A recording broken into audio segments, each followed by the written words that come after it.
Take this job and shove it. It ain't working here no more. Ow, ow, ow. I got that song going through my head. You ever get a song like stuck in your head? Oh my God, I had a Meatloaf song stuck in my head one time. I don't even like the guy. It was just, I didn't want to think about it because it's going to get stuck back in there. Then you got to listen to the damn song over and over and over again to get it unstuck from your head. Anyway, I like my job, so I'm not shoving anything. When it comes to that, how you guys doing out there in La La Land? You see what's going on throughout the world. It certainly is a huge steaming shit sandwich. But here we like to think about other things. If we can focus on it. I'm gonna say Wendigo. The Wendigo. Not long ago I was talking about skinwalkers, right? And that's, mainly southwest New Mexico, northern New Mexico, especially around Shiprock, places like that. There's a lot of accounts of skinwalkers, and then every tribe's got a different name for them, basically. But you can find threads like Navajo threads where they go on there constantly and say, "Hey, I saw one on this road, or saw one up there in the treetops, or one running up on the ridge." So, and then you got to think a lot of it's probably just bunk, right? People messing around and having fun, but then there's that percentage that is real. You can't think 100% of it's bunk. That's kind of boring. So then you get the shows Skinwalker Ranch and all this other stuff. And I've never even seen an episode. I can't watch that stuff because I know what it is. It's not made for someone like me. So it's I'd rather occupy my time doing something else. So I like real stuff, and I like I don't have to sell advertising. So you know, and on top of that, the subjects that I pick are I think that they're interesting, and I really get into it. And these are things that I know something about for the most part. And you know what? If I don't, that's fine too. I learn a lot about it. I've done shows of things that subjects that I wasn't really heavy on, and even before the show, I like to collect my information. I skim through it. I make sure it's what I want, but I like to also read it cold, so I have the reaction in there, and I've learned a lot from the show. So if we can keep learning in life and keep going forward, that's the best thing. So the Wendigo. You see, Michael, the hell is a Wendigo? Now, this came about because I was looking at trail cam pictures. I like to look at people's trail cam photos sometimes. Not the normal, the odd ones, right? The ones that they don't know what the hell was in there. Then, yeah, there's people who spoof it all the time. There's trail cam photos that have like R2D2 and Chewbacca walking through the woods, stuff like that. Sure. Okay. There's people that a lot of people like to have fun. There's people that love to hoax. They do it all day long. I mean, think about the whole Bigfoot thing and how people love to hoax other people. There's people who have admitted to it. They made the big feet out of plaster of Paris. They put a few prints out in the woods. Hunters found it, and usually the one guy in Tennessee, he owned the local store. And everybody came flocking there. He made a ton of money because he was able to hoax people into some kind of search for this Bigfoot, right? But there's trail cam photos, and you could Photoshop anything these days. You don't even have to be an expert. You could just be some regular old whatever and go learn Photoshop in a few minutes and be able to start cutting and pasting and placing images, right? But the stories, it's the stories and the sounds, what people hear, and also the feeling. When you know something isn't right, you get that feeling. When you know something is out of the ordinary, something unusual, especially if you're very sensitive, you get that feeling. So these guys got this trail cam footage of this thing, and I've also seen video footage of this walking across the road, and it looks like its arms and legs are kind of reversed, and it moves along, not like what a person would move on two legs. It walks on all four, and it's got like a human skull and whatever. And these are the stories that surround this of like the Wendigo, the description of it, right? A lot of people will see the Wendigo with with horns. In this particular image, it's not doesn't have any horns. But what is the Wendigo? Okay, the Wendigo is a mythological creature or evil spirit which originates from the folklore of the First Nations based in and around the East Coast forests of Canada, the Great Plains regions of the United States, and also the Great Lakes region, which is where I am right now. So if you think about the indigo, and I've heard a lot of stories, of this was all Native American territory at one time, and Sullivan's March. George Washington told General Sullivan to go up to the Finger Lakes and kill all the Indians, men, women, children, much like what you see in the Ukraine, except they didn't have the big bombs. They just used the bayonets or whatever they did. It was carnage and terrible and horrible and disgusting, and a very horrible part of our history, and the history of mankind, I'd say also. So because of that, you have a lot of this negative energy. It's very difficult or impossible to remove that type of stuff sometimes, and then you hear the stories from people in the forest. There's an area closer to Ithaca, uh, that has a place called Connecticut Hill. It's got witches buried there and all kinds of folklore and stories. People go up there and party, and they've seen weird things and heard weird things. There's lots of stories. Let's just say lots of stories, right? And the stories are fun. They're fun to listen to. Otherwise, like I said, life is boring. You know, who the hell just wants to, work and sleep and eat and that's it. And you got to have something to spice things up, especially when it comes down to weirdness. I love weirdness. You want to tell me a weird story? I'm all ears. And especially if you could back it up with information, and especially if I can triangulate that information. You give me a few different sources that we can kind of cover each other. That makes it even more interesting. Have I ever seen Wendigo? No. Have I ever seen a skinwalker? No. I know someone who had an encounter with a skinwalker who was not your storyteller type of guy. He was an agricultural hillbilly from Farmington, New Mexico, who was driving through Shiprock down to Gallup, and he was a friend's father. And the story had just come about. There was no internet then. There was nothing like that. And there was just an encounter where this thing was running next to his truck, clawing at him, trying to get him with glowing eyes and all that. And he sped up 80 miles an hour and he took off. But he said the thing was running around 60, 65 miles an hour, trying to get at him. This guy even had a rifle across the back window of his truck. Didn't even grab it. It happened so fast and so quick and whatever. And he said whatever it was trying to claw at him. When he got to Gallup, there was finally a gas station, because in those days there was like nothing between Gallup and Shiprock, or Gallup and Farmington. A lot of just open Native American territory. And during the day, I think there's like a gas station that was kind of in the middle. Now it's different. It was used to be the road used to be called Route 666. If that gives you any kind of inkling of what was going on there.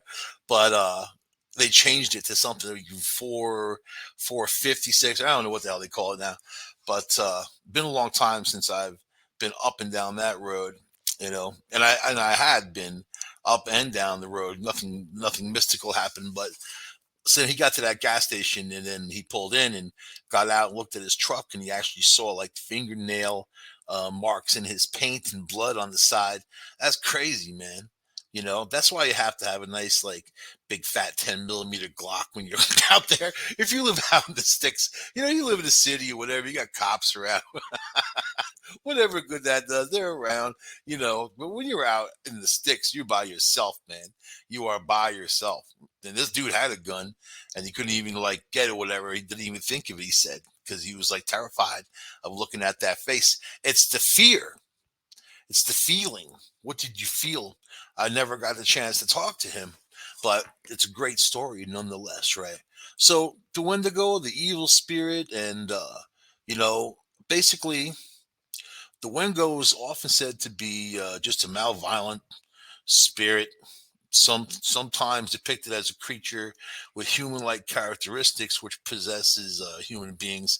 The Wendigo is known to invoke feelings of insatiable greed, hunger, the desire to cannibalize other humans, as well as the propensity to commit murder in those that fall under its influence. Kind of like Wall Street, you know what I mean? Wall Street. at odds with its portrayals in the 20th century and 21st century. The settler culture. In some indigenous representations, the Wendigo is described as a giant humanoid with a heart of ice, a foul stench, or sudden, unseasonable chill might precede its approach, possibly due to long time identifications by Europeans and their own superstitions about werewolves. So they're thinking like some of those things kind of melted together. Stories do, man. Stories definitely. Jesus Christ got the same story as 12 other deities. You know what I mean, including Horus, the Egyptian god, and the Egyptian king or whatever it was. Same story, same, like identical actually. So but people tend to mold things together. Yeah, they're limited. Everybody's Spielberg. You know what I mean? So the Hollywood film representations often label human beast hybrids featuring antlers or horns with the Wendigo name, but such animal features do not appear in the original indigenous stories. So you see a lot of drawings. Now, the skinwalkers, they say, take on the animal figure. So it could have those antlers, it could have a wolf type of look, that type of thing. But the Wendigo were these creatures that were bald, big giant eyeballs, and nasty sharp teeth, because they rip into stuff, claws, like claws, but they have like human arms and legs, but their joints are reversed. So your elbow would go the opposite way, the knee would go the opposite way. And that's how they walk. Like that one video footage that this thing just ran across the road, just like that. That was shaped like that, looked like that. And it was from northern Minnesota, where it's like the sticks, you know what I mean? That whole area up there, or Michigan, and you go, yeah, I think it was Michigan, northern Michigan, way up. I don't know, in some panhandle up there in the woods. That's where they saw that. And you hear these stories from Canada. You hear the stories, some of them from the Finger Lakes. I would say that they're more that central Canadian, like I said, northern panhandle, the real deep woods, the woods that people don't really venture into. The Finger Lakes, any of these places around here have been traversed multiple times. There's not much you can hide, or not many places to hide, because people hike and they do their thing and they're going out there. There's a lot of that, and especially the overbuilding of civilization, X amount of houses and this and that. So the nature tends to get encroached upon, and it recedes, right? You go up to the Adirondacks and you still find vast woods, vast forests, that type of thing. And so a lot of it's inaccessible. You really have to, if you want to get in there, you gotta be pretty creative. But out west or north, or like I said, up there, especially in Canada, you know not that many people. I think they're like 30 million people in Canada, a little bit more. That's not that many people, and it's a big country. So, but I've heard these stories, and maybe they're beer filled, maybe they're full of weed, maybe they're not, maybe they're real. But there's also real attacks that they get talked about. So all right, so in modern psychiatry, the Wendigo lends its name to a form of psychosis known as Wendigo psychosis, which is characterized symptoms such as an intense craving for human flesh and an intense fear of becoming a cannibal. Luckily, I've never experienced those things. Ugh. Wendigo psychosis is described as a culture bound syndrome. I had a friend who was dating this girl, and she kept talking about how much she wanted to eat his flesh. I was like, dude, you need to break up with her right away. Well, don't walk, you run. You meet some girl. Hey, what do you like to eat? I like Chinese food, and some pizza. Okay, let's go out to dinner. You mean, girl, what do you like to eat? I want to eat your flesh. Next. Next. Thank you. Thank you, but no. He's gonna start looking in that vegetarian section next. You know what I mean?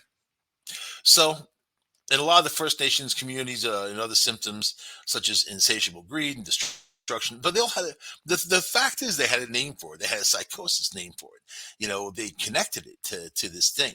So, and it's not just called the Wendigo. Wendigo is just one. It's Wendigo, Wendigo, Wendigo, Wendigo, and Wingo, Wendigo. I don't know. I'm not going to read them all to you. There's a whole bunch of them. So anything Winda, you could pretty much put it right on this, right? So, and let's see. And then also the Pacific Northwest people, the Athabascan people, call it the Wee Wee Chung, and it's the same type of thing, So, but let's see. And then I don't know. I like all these. They're not just stories, and yeah, people tell stories in cultures, especially to scare kids and keep them in line. Don't go on the edge of the village because there's going to be this thing out there that's going to eat you up alive. So, all right, the Wendigo. This is the original description of what it looks like, which is what was interesting to me because this was very interesting because this photo of the trail cams. This thing looks just like what this is described. So the Wendigo was gaunt to the point of emaciation. Its desiccated skin pulled tightly over its bones, with its bones pushing out against its skin. Its complexion, the ash gray of death, and its eyes pushed back deep into their sockets. The Wendigo looked like a gaunt skeleton, basically, right? And like a skeleton that had just kind of left the grave. That wasn't in there that long. Some shake, but no bake. You know what I mean? So, this is what they're saying it looks like. And what lips it had were tattered and bloody, unclean and suffering from a separation of the flesh. The Wendigo gave off a strange and eerie odor of decay and decomposition, of death and corruption. Ooh, corruption, corruption. Yes, stinks like politics, death and corruption. I like that. I like the way they slipped the whole corruption thing in there. So already when you think about this, you're like, ugh, you know what I mean? Is this really something I want to? Because people like to go searching for things. And what would you do? I know people that are going, hunting for a Bigfoot right now, right? They're going out there. And I'm like, what are you going to do if you find one? Like you just take a picture of it, try to talk. What if some crazy beast running at you? Already people can't handle what's out there now, a bear, you know what I mean? Even a deer mess you up. One of those Fisher cats. My friend had one on their hunting cam the other night, right in their backyard. Big giant Fisher cat. I saw one run across the road a couple of years ago. They're nasty, man. They'll hang out up in a tree and like jump right on you. Nasty. And maybe it could kill you. Maybe it won't kill you. It's going to mess you up, and it's not something you want to mess with. So yeah. So the Wendigo is much more intense and all those other things. But people want to go see. See, if I go like looking for a poltergeist, a ghost, something like anything, I'm in my realm of reality and the solid macro world of physics that we're in. I'm all right with that, right? And there's the bridge you build, the things you can communicate with. That's fine. I understand all of that, so I don't feel as threatened of anything like that compared to something that's living, especially other humans. You know what I mean? You know what I mean. All right, here's a story. One time long ago, a big Wendigo stole an Indian boy, but the boy was too thin, so the Wendigo didn't eat him up right away. But he traveled with the Indian boy, waiting for him till he'd get fat. He see like that Wilbur man, that movie with the pig and the Charlotte's Web. A horrible story. you know. Just get to the bacon, I guess. The Wendigo had a knife that he'd cut the boy on the hand to see if he was fat enough to eat, but the boy didn't get fat. They traveled too much. One day they came to an Indian village, and the Wendigo sent the boy to the Indian village to get some things for him to eat. He just gave the boy so much time to go there and get back. The boy told the Indians that the Wendigo was near them and showed them his hand where the Wendigo cut him to see if he was fat enough to eat. They heard the Wendigo calling the boy. He said to the boy, "Hurry up. Don't tell lies to those Indians." There you go. A disinformation campaign. All of these Indians went to where the Wendigo was and cut off his legs. Whew. Then they went back again to see if he was dead. You see, that's that whole thing. You're gonna cut his legs off and then leave, and then come back to see if he's dead. So of course, the Wendigo wasn't dead. He was eating the juice and marrow from the side of the bones of his own legs that were cut off. The Indians asked the Wendigo if there was ever been hungry like that, like that. Ever been that hungry? I mean, so hungry you would even eat gas station pizza. Like you drink the blood out of your own leg. No, I've never been that hungry. But damn, the Indians asked the Wendigo if there was any fat on them. He said, "You bet there is. I have eaten lots of Indians. No wonder they're fat." The Indians then killed him and cut him into pieces. The end of this giant Wendigo. So, not impossible to get rid of if you had to. Human cannibalism. In some traditions, humans overpowered by greed could turn into wendigos. The myth thus served as a method of encouraging cooperation and moderation. Others say that wendigos were created when a human resorted to cannibalism to survive. Humans could also turn into wendigos by being contact. You see, but I don't think that those cultures who are cannibals and who are into that care about any of that stuff. I don't think that they even think about it. Like mystical figures and nothing.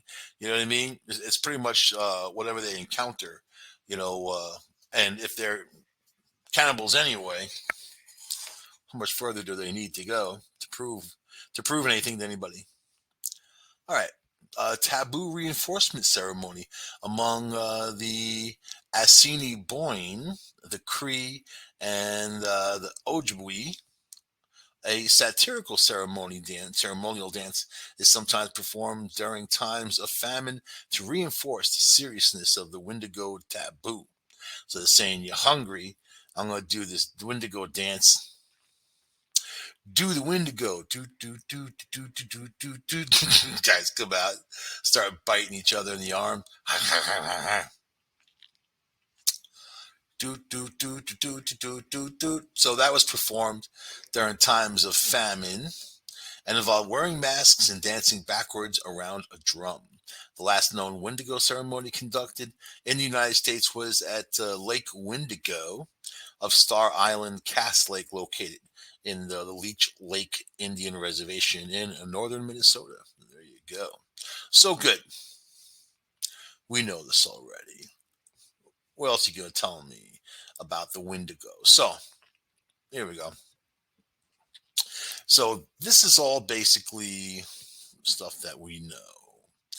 And the description of the Wendigo, every tribe, this is how I found where the ant people were around Moab in Utah, because I read the stories of every Native American tribe that told the story about having the song in their head and how they traveled, in some cases great distances to meet these ant people. And all these tribes have a different name for them. They have sky people, fire people, whatever. They drew their pictures on walls and caves and that type of stuff. So they all tell a different direction. Some went north, some went east, west, that type of thing. But they all ended up in this area around Moab, Utah. So whatever was there, this is with a song in their head and where they ended up. And that was the third world, like in Navajo terms, they're going to say that was the third world. And this world now is the fourth world. So those people crossed from the third world and they hung around with the ant people. The ant people taught them how to survive and do all kind of grow food and their rough conditions and that type of thing. And then they resurfaced. So that Chaco Canyon in New Mexico, which isn't very far from Shiprock or any of that, Chaco Canyon was the meeting place for all these tribes to eventually come together and trade with one another, make deals, even make laws, and kind of have the beginning of a democracy is what they had going on. So anyway, these are all descriptions from different tribes, different types of people, different areas, and whatever of what they saw on the Wendigo. All right, the Algonquian, hope I'm saying it right, legend describes the creature as a giant with a heart of ice. Sometimes it's thought to be entirely made of ice. Its body is skeletal and deformed with missing hips and toes. If you go to I have like the banner, for the show and look at it. There's a few pictures I posted just of the hunting cam photos. And like I said, they could be photoshopped and whatever, but it's just interesting to me that that's kind of the image, of what, and they have all kinds. I mean, you can look all day long on these hunting cams and weird things that they've caught.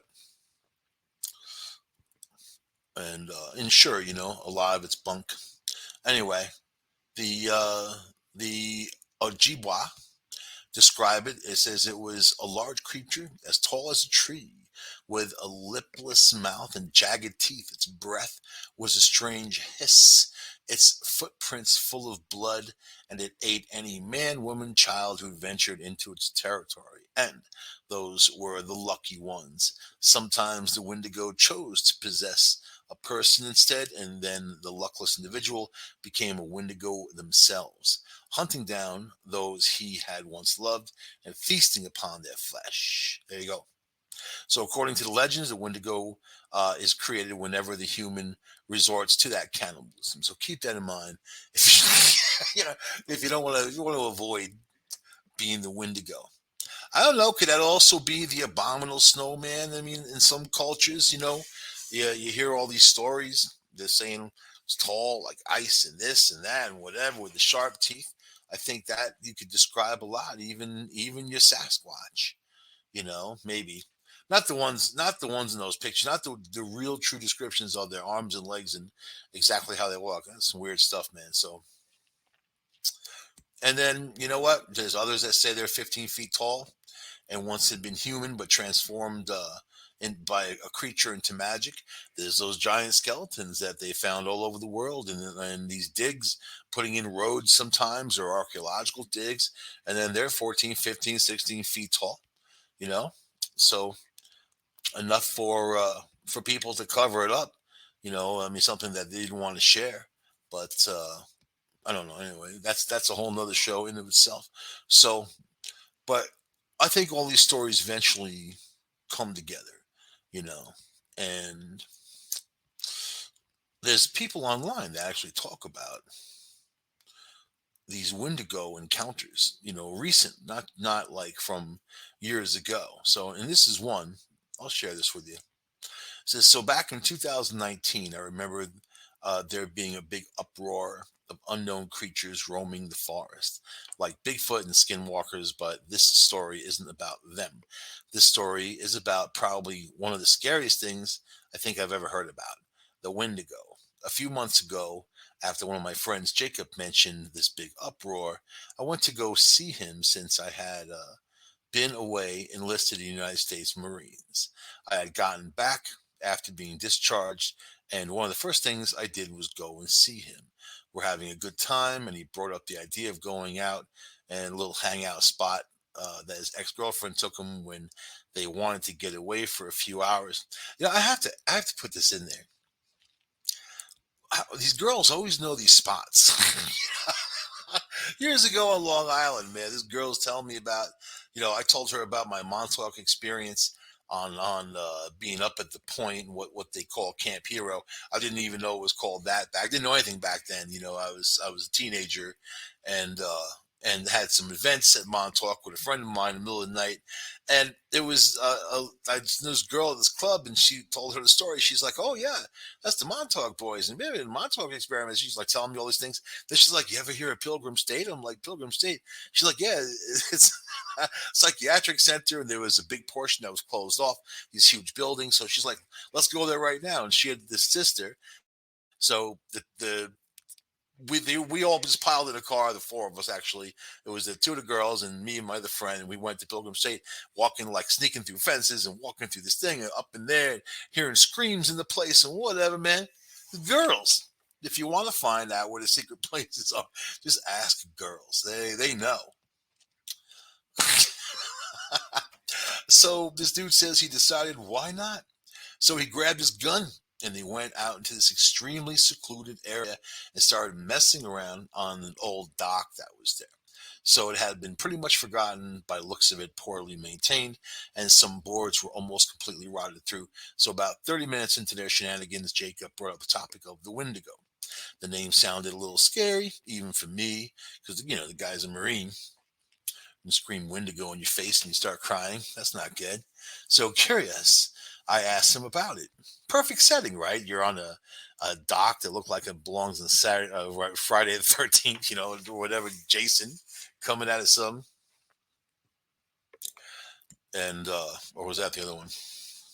Yeah, Friday the 13th. Nice night. You guys chilling, telling stories. Best time for stories like that, man. The best time. That's why you gotta tell little kids scary stories. They're around the campfire and whatever. I mean, not to the point it's going to scar them for life, but scary enough where they could be scared.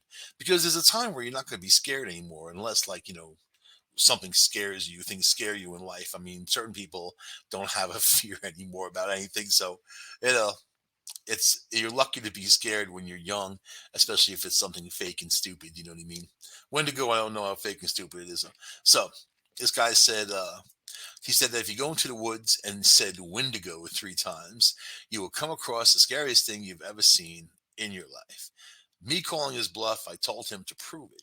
See, this is like the start of every one of those movies, man. To this day, I wish I hadn't. We started walking on this little path that led deep into the thick woods close to the Alabama state line, middle of nowhere. We walked maybe 20-ish minutes and decided that they were in a good spot. He said, I feel like it's worth knowing that it had been raining a lot over the past couple of days. So the ground was completely saturated with water. I turned to Jacob and he dares me to do it. So I stood there and in complete silence, the rest of the forest was almost silent as well, besides the tall pines swaying in the wind, shushing above our heads. I added that in there. I'm kind of, I'm spice it up a little bit. Eh? Reluctantly, I slowly started to say it. Wendigo, Wendigo, Wendigo. Then nothing happened. I let out a silent sigh of relief. The fact that nothing happened. One thing about mine and Jacob's friendship is that we loved it when one of us proved the other wrong about something.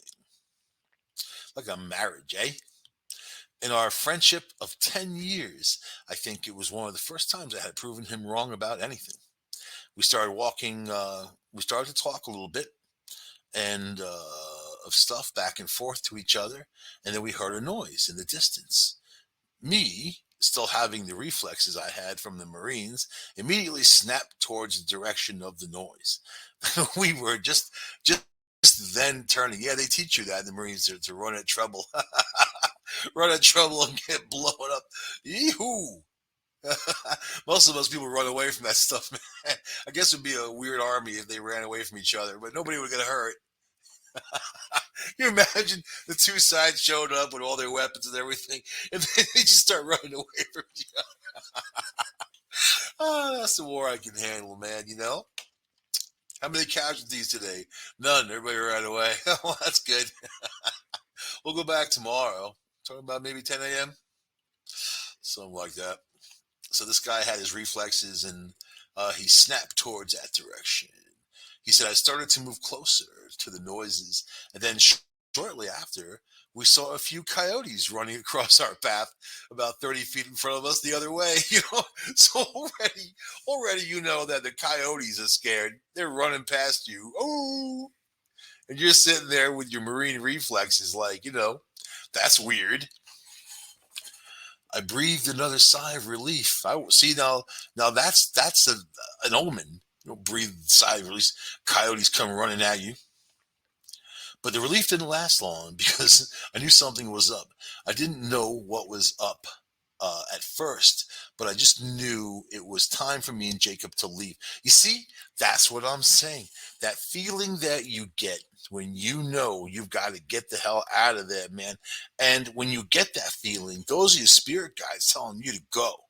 Your instincts, everything about you, get the F out of here.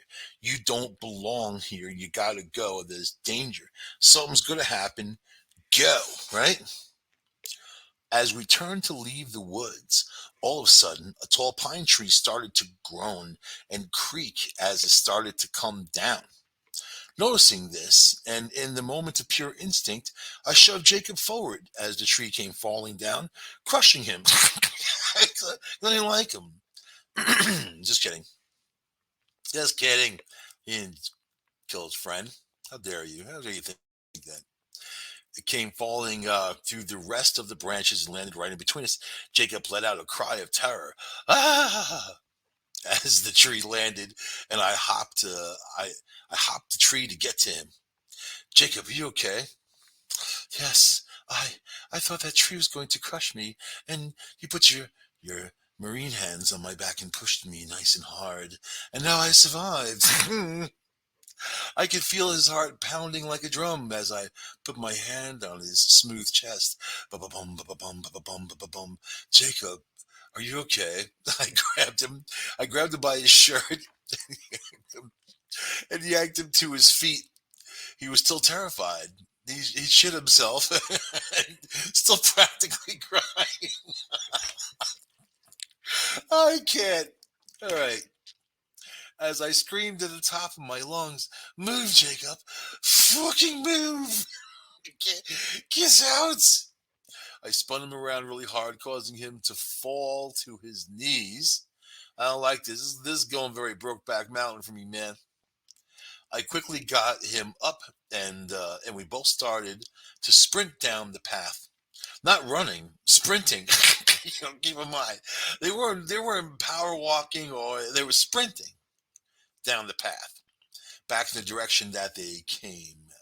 I didn't dare look back, and neither did Jacob. I was sprinting through the woods when a familiar sound came from behind. Jacob, Jacob, come quick. It was the sound of Jacob's younger sister, Olivia. He turned and tried to get past me. The whole time I was screaming, "Olivia!"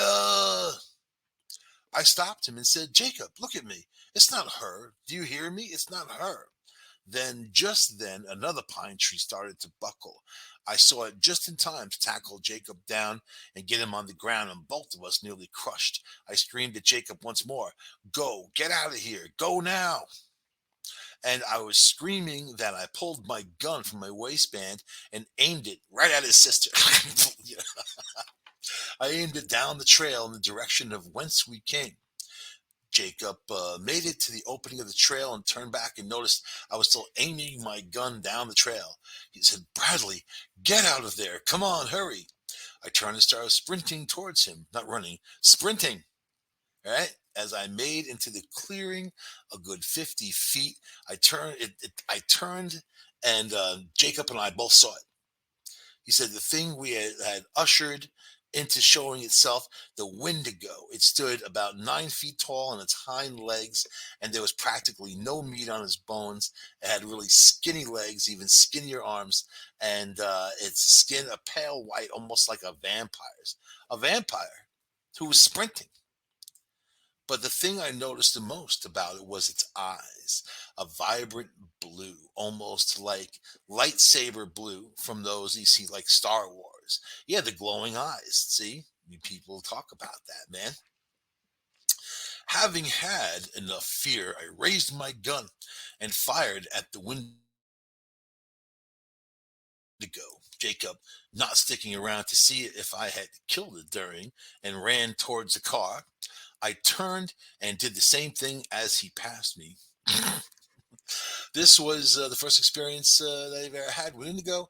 He prayed and prayed and prayed and all that stuff. I don't know about praying going to help you. I'd rely more on the gun than the prayer, honestly. Uh, and then he has dreams about it all the time. So he's scarred for life, man, So, yeah, I think that, you know, there's a lot of stories out there like that, right? And people don't even want to share it because they don't know what the hell they saw, what they did. I mean, I'm in the business of trying to believe people, you know.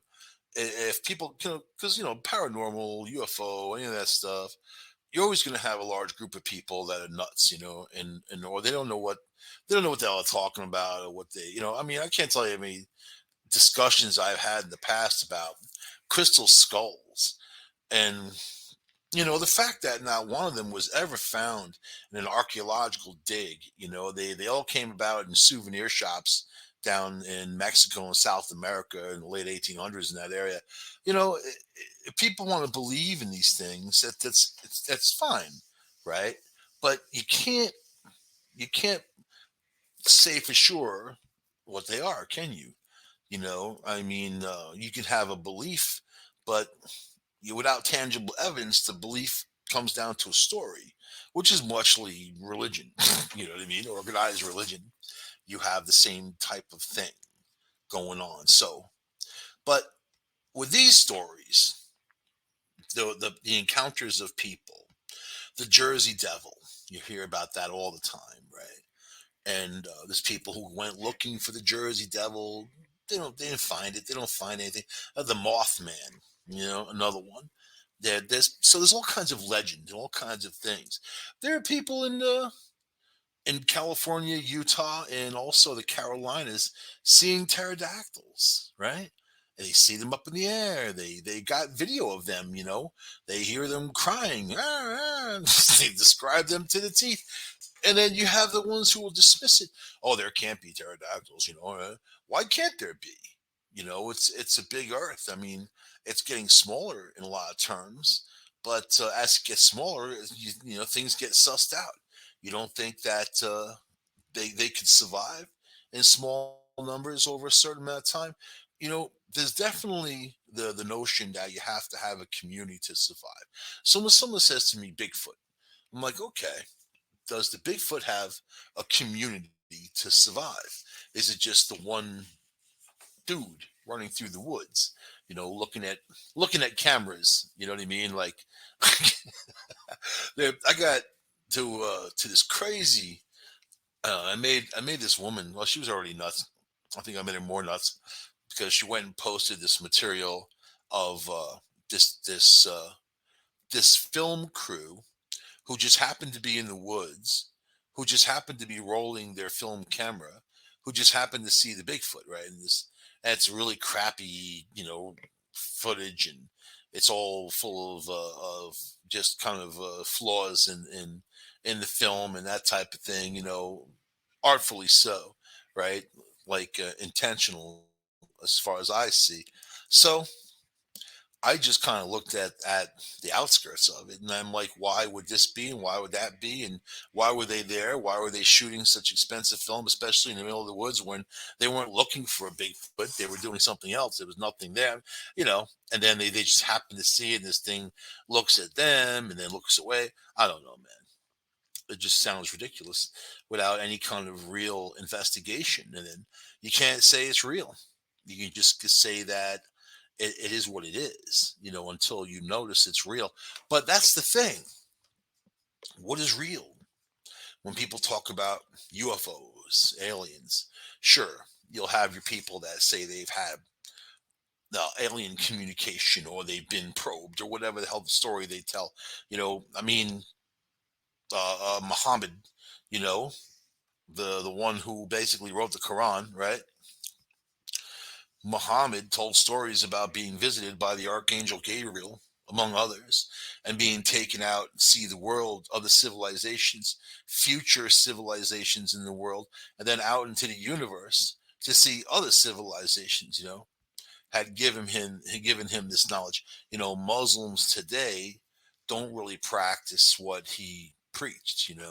They've kind of made it into a whole different thing, and there's a whole bunch of different schools of thought that has separated from the original material.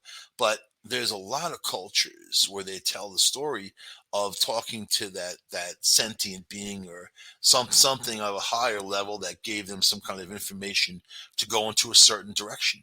They believe that Nikola Tesla was visited multiple times, and when he had that's when he got the notion of AM FM radio and signals, and if anyone's trying to contact us from space and all this other stuff. So, you know, there's a lot of that when it comes down to communication. But you can have a video of something up in the sky. You'll never determine what it is from a video. I don't care how good the shot is. I don't care. I mean, they've got pretty good shots and videos. They've got those Navy planes that were chasing them down, when these UFOs are harassing the Nimitz. And that's not the only time it's happened. It happens all the time that these ships get followed, the airplanes get followed, or messed with in some way, kind of playfully. It's always type of playfully. And then you heard the pilots. I mean, if you've seen the video, them chasing these things down and excited, now they're trying to say it was just a shadow that was on their video screen, a shadow, even though they saw it with their eyeballs. You know what I mean? So this is the government trying to cover stuff up for whatever reason they do. You know, it really comes down to the only time it's going to be real for you is it when they land and pop the hatch and they say, "Here we are, and this is what we do." And hey, you guys are messed up. You humans, you got to change things around. Humans can't get along now, right? Why would any kind of advanced culture want to talk to people? I mean, would you? I mean, what are you going to get out of it? Really, what are you going to get out of it? Maybe some stories of the Wendigo, which I'm sure they already know. It's probably them. That's probably some rogue thing or whatever. What do you think the chupacabra is? You don't hear much about the chupacabra anymore, do you? There was a lot of stories, especially in Puerto Rico, down in even in Texas, down in South America. There were stories, but now you don't hear them as much. But I think that just like anything, unless you're on a one-on-one basis and you can communicate back and forth, or dissect it, you're not going to understand it. So you can look for the Bigfoot. I don't know. Is it worthwhile? I mean, I've heard a lot of stories, and you really have to have that community. You know, Plus you're talking about living outside in harsh conditions. Sure, bears do it. They go live in some kind of bear den, right?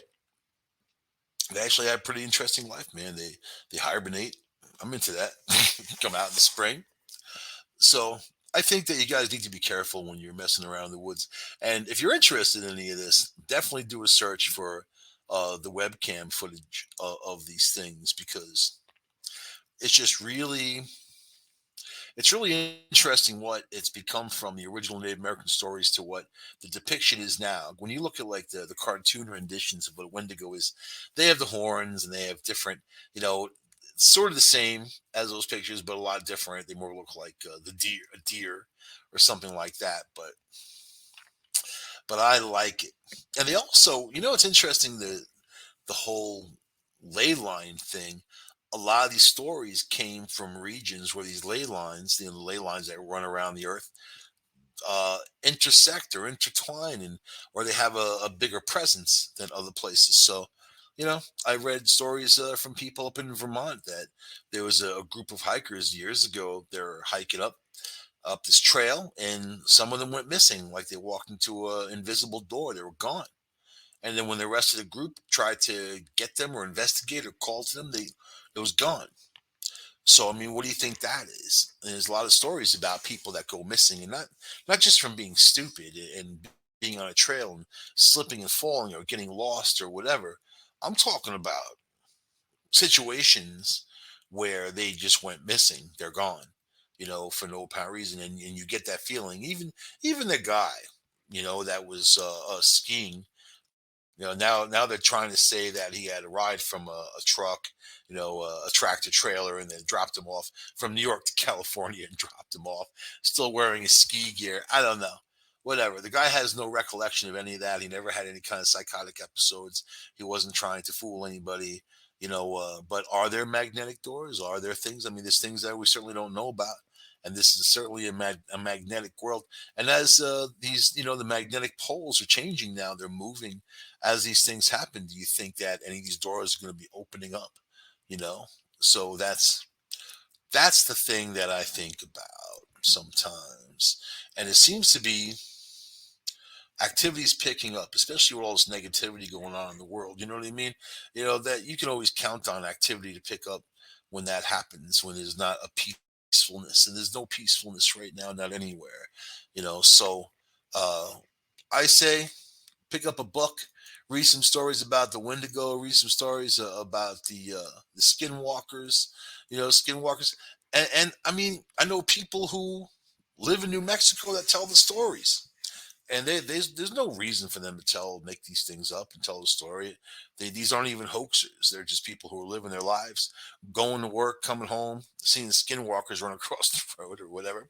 Hey man, that's oddly enough, it's also one of the areas in the U.S. where they mine a lot of uranium.